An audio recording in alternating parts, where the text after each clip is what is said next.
Welcome back to the channel, guys. Thanks for checking out the channel. Today, I want to cover some of the anti-patterns of dangers of using AI code generators like Cursor when it comes to software testing specifically.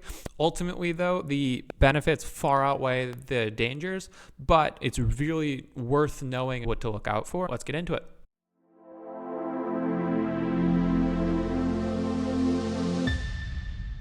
Okay, so today's going to be a video on the shorter side, and I want to briefly just talk about the things we see when using AI tools to write tests.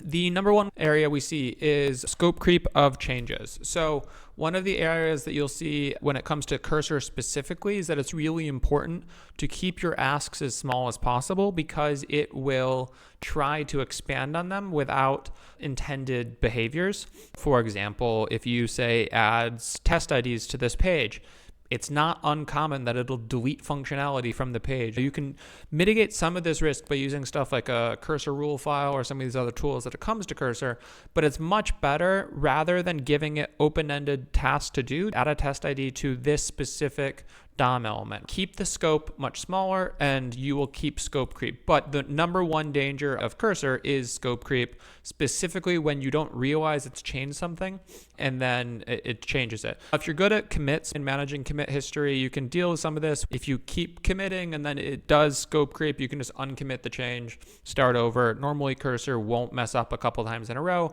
but scope creep of changes is absolutely number one. The next piece is going to be poor architecture decisions. We're going to put that in as number two.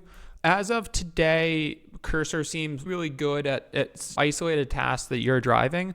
It doesn't do a great job of understanding the overall architecture when it comes to the relationships between unit tests, end tests, integration tests, component tests, and all of the architecture components or where your data management is handled. Additionally, it doesn't necessarily do a great job of operating on a consistent architecture structure.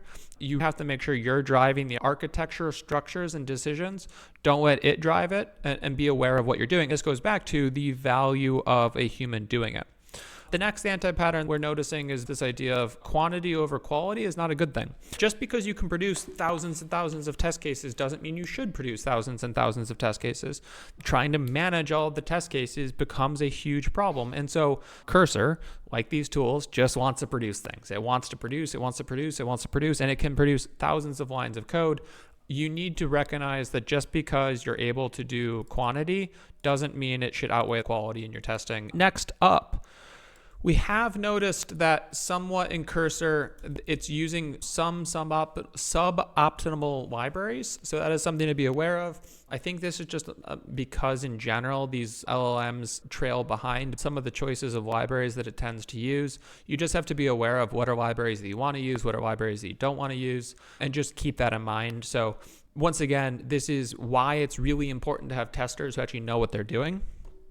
And then the last piece I would say is somewhat similar to some of these other themes, but the last anti-pattern is that it's just not great at knowing what to test at what level. Write end-to-end tests for stuff sometimes that probably should be more focused at the unit test level, integration test level, vice versa.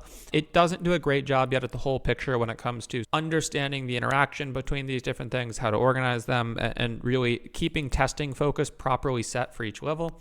And so with that, I would say those are the 5 anti-patterns for what to look out for with Cursor.